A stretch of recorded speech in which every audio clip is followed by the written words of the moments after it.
Why? Story of David and Bathsheba is classic. Oh, I loved preaching this series on David and Bathsheba. I learned so much that's not on the page. But David, it's springtime. David's a man of war. I mean, David shed so much blood he couldn't even build the temple. David loved to fight. He was just a street fighter. Nobody could whoop David. But all of a sudden it's springtime and his men said, you need to stay behind, David. You're too important. We can't leave you on the battlefield. You stay back. We'll go fight the battles for you. David says, all right. So one day it's late in the evening. He's bored. He's bored. Nothing to do. And he goes out on his roof and he looks down and, oh my goodness. Oh, whoa. And here's Bathsheba bathing on the roof naked. She doesn't know that she's in direct line of his sight. And David's like, whoa. So he says, hey, you, come here. Come here. Go find out who that is. Oh, think about this. Go find out who that is. Okay, David, so what answer are you looking for? Because they came back and said, well, that's Uriah's wife, so-and-so's daughter. Oh. Well, never mind then. Okay. Well, tell her to put a drape or something on her roof. That's how the story should have gone. Because I want to know whose wife she is. Or is she single? Because if she's single, I'll bring her into my harem. But she's the wife of another man and the daughter of a guy that I love? Bring her to me. Why didn't they say, huh? Wait a minute, Dave, I know you're the king, but why are you going to do this? Why, David? Why would you do that? Don't do that, David. Her husband's fighting for you out on the main lines. He's one of your top 30 men, David. That guy serves you. Don't do that, David. David didn't have his men around him. He had yes men around him. So they go get Bathsheba. She comes up. David seduces her, sleeps with her. She gets pregnant. Boom. Sends word back. Hey, I'm pregnant. David says, okay, plan. Get a letter to Joab. Get a letter to Joab and tell him to bring Uriah here. I need Uriah. Uriah comes back and he says, how's things going? Doing well out there? All good. You're winning. Okay, great. Hey, listen, just go home and relax tonight. Take it easy, man. You've been such a good soldier. So he goes home and he says, I can't do that. I slept on the porch.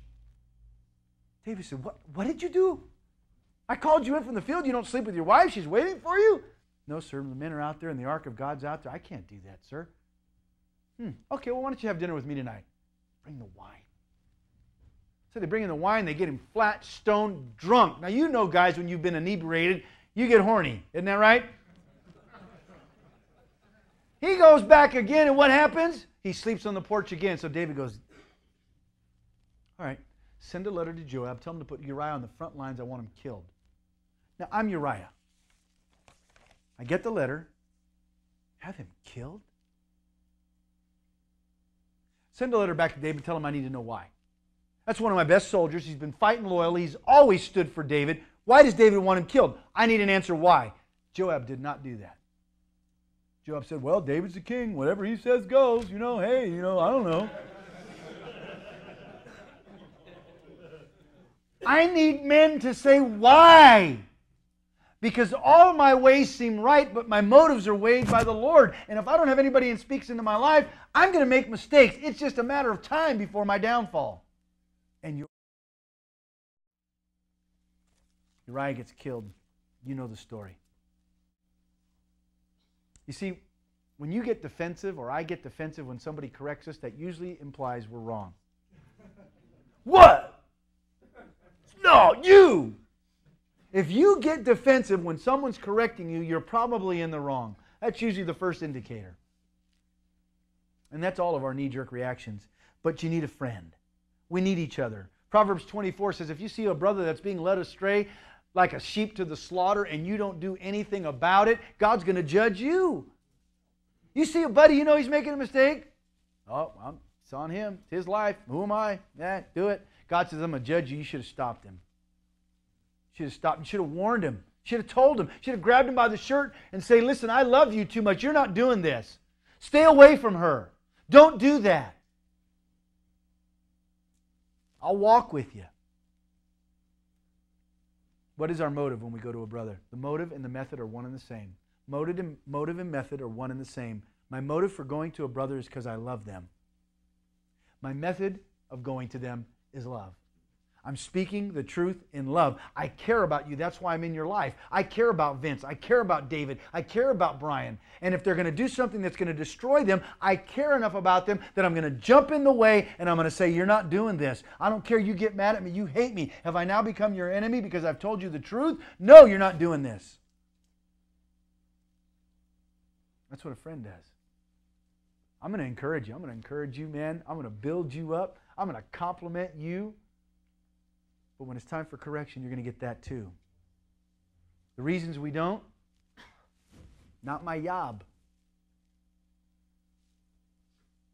Oh, they'll probably just get mad anyway. I don't want to ruin a good friendship if I say something.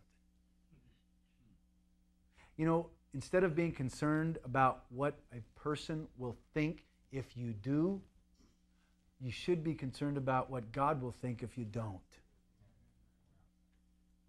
God is putting us in each other's lives to minister life.